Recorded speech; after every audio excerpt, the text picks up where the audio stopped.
you can only overcome the problems with the tech if you've got the people with the right type of mindset around it. And I think a lot of it, and it was touched on before about the relationship with suppliers and partners as well. I think a lot of this is about relationships when we talk about culture. So it's a relationship with the people in your team, it's a relationship with the vendors, it's a relationship with your stakeholders, it's a relationship with your customer.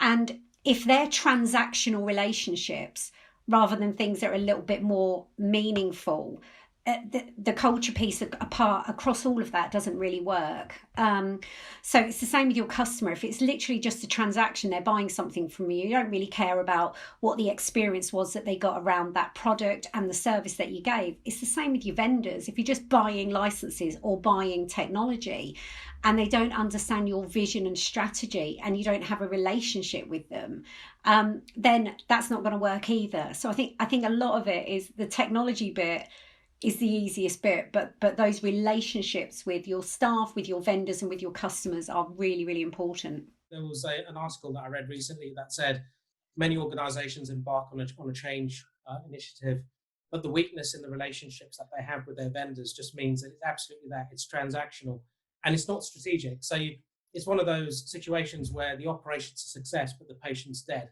You actually horrible analogy, but it makes the point.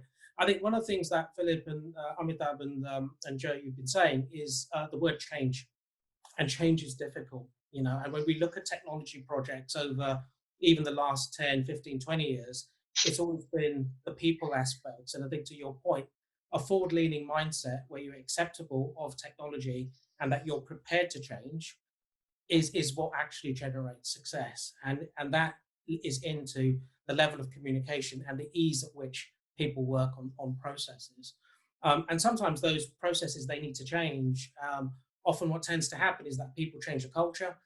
They change the types of teams that are working on certain projects. They even change the technology. But the way in which they do things sometimes is stuck in the past.